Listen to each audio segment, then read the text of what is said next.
Welcome. This is Zangler, the Tesla Semi Advocate, and the title of today's video is Seismic Semi Stamping.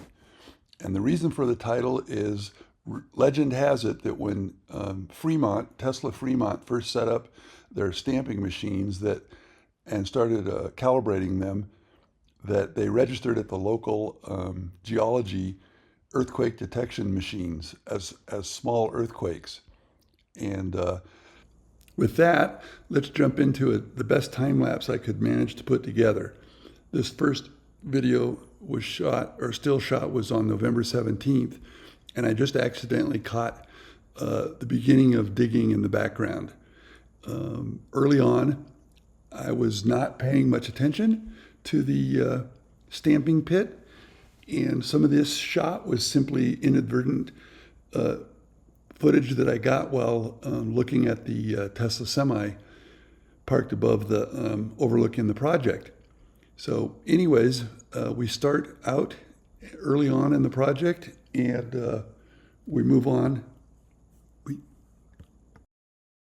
And starting in December 5th, 2024, I started paying more attention because it was obvious that this was a major, complicated, and important part of the overall project.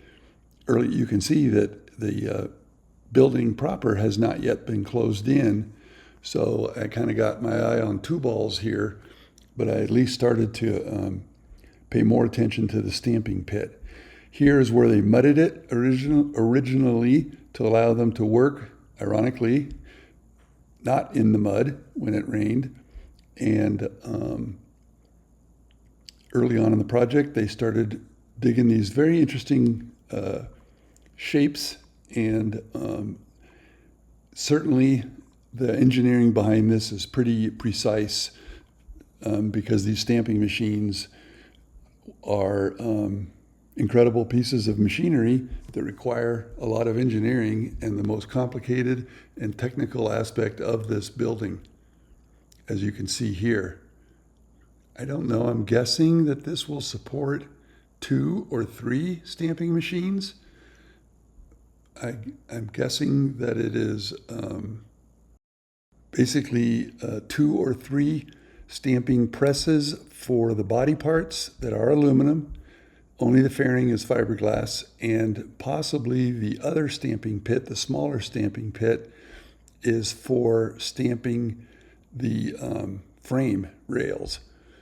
Another thing that I'm fairly confident of, and of course we could be surprised, but I don't think Giga casting machines from Idra are going to be involved here.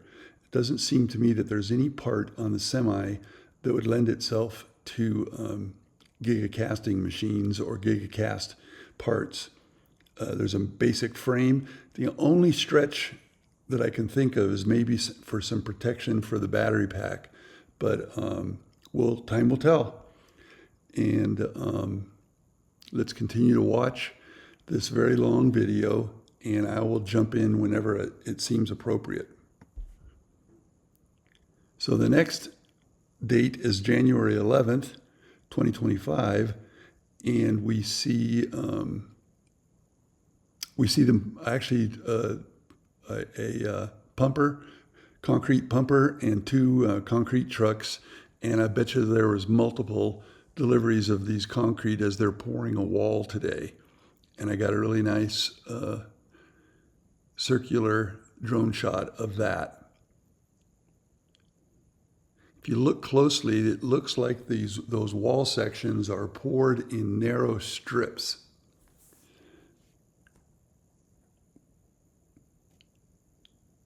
Of course, if you know more, one of the great things about these videos are people who know concrete forms, concrete chemistry, stamping, and construction can comment, and we learn a lot more about it, the process. So keep those comments coming.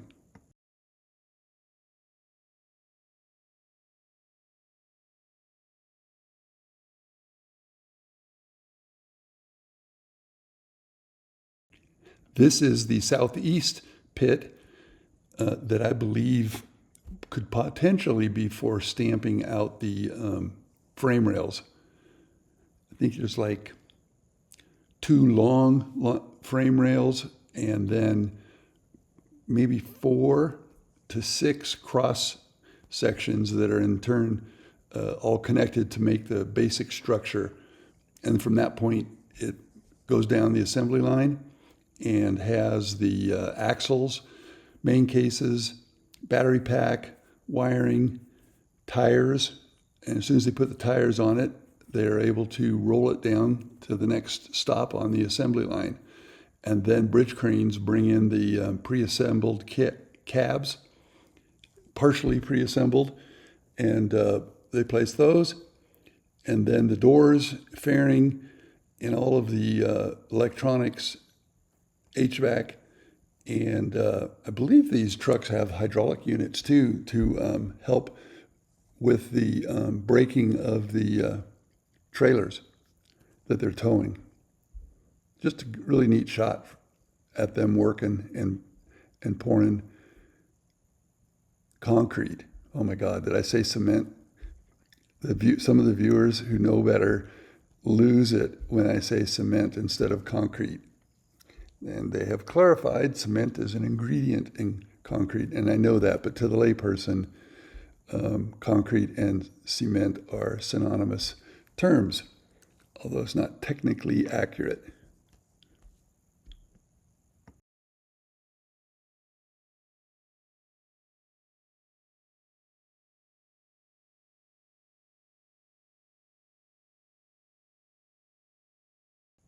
I think I'd also point out that my observation is this is the most labor intense portion of the project. The steel, erecting the steel and the wall panels and the roof was done with an amazingly low amount of workers on site, as evidenced by the number of vehicles, construction worker vehicles parked during the main assembly of the building.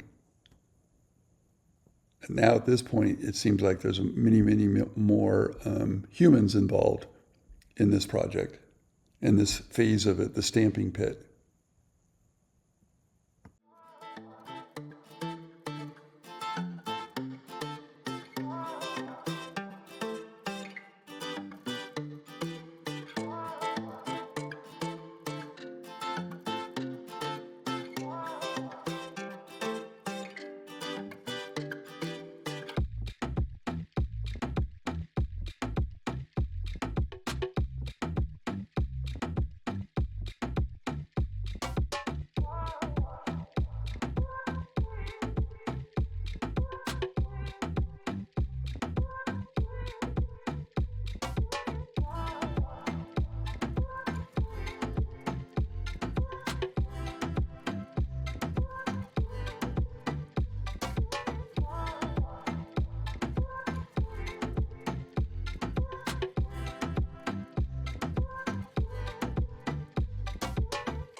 Here you can see the heaters that they assemble around the stamping pit so that they can control the temperature.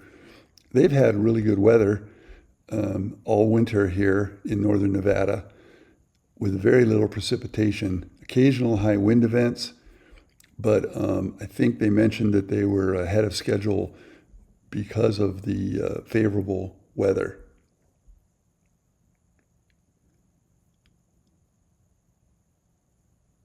You can see the curved rebar at the top of this, which is set up for putting the top, the top on this stamping pit foundation, which will actually be level with the ground level, and the stamping machines will rest on them. And they need access under the stamping pits when changing dies And apparently when cleaning out the spoils, the unused metal after a part is stamped. Lot of form work. Some of this form work is for the footings for the building. I believe that right there is the outside edge of the building. And you can see up above here on the eastern pit how there's those tall rebar columns are for the footings. They'll build forms around them and pour foundation because this part of the building will be subject to a lot of shaking and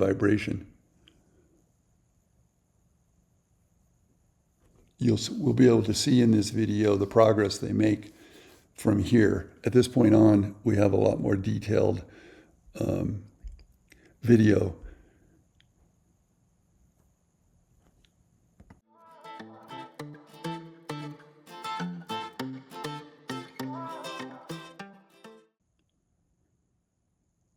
Now, as of January 19th, we can see what kind of progress they've made. And you'll see that they've put the top on this foundation on the western edge, the southwestern edge of the building and of the stamping pit. This is one of the few cranes used on the project, mostly used to drop in forms and other materials down to the workers. This is a large pit, as evidenced by the little tiny people that are working in it, and pretty amazing. I think there was no more than 8 days. I think maybe just 3 or 4 days since the previous flight, and they have the entire top of that stamping pit put in, and a lot more rebar being worked on.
let you just enjoy and watch that deep dive into the stamping pit. Now we're up to January 29th, getting close to the present time.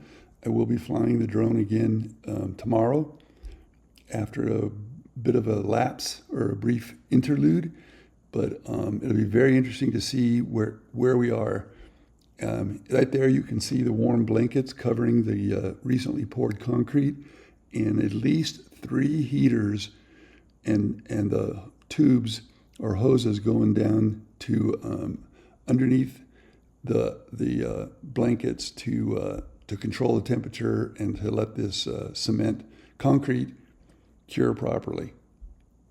There's quite a bit there. You can see on the right that they've poured concrete also into what will end up being supports for the perimeter, the southern perimeter of the building, of the stamping pit, section G. And then here is the southeast stamping pit. A lot of progress being made in sections. You have to pour one level and then let it cure at least a little bit, remove the forms, and then got the rebar prepped. Those columns will have forms around it. I'm sure the next time we fly, they might have even been poured. And then we'll see how long this portion of the preparation of this founding of the stamping pit foundation takes, and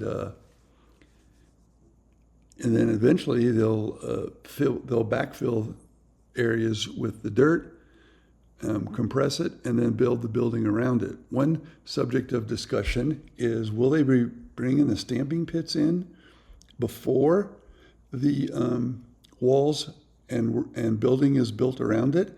And I tend to think no. I tend to think they'll build the building around it, but that they will leave large openings for bringing in the stamping machines. I just think there's too much risk of bringing in a machine, those stamping machines, without having a building to protect it.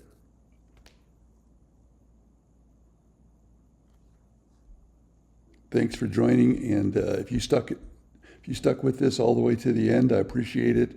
And we'll get back to some current drone flights and progress reports very soon. I'm grateful for all of you who take the time to watch.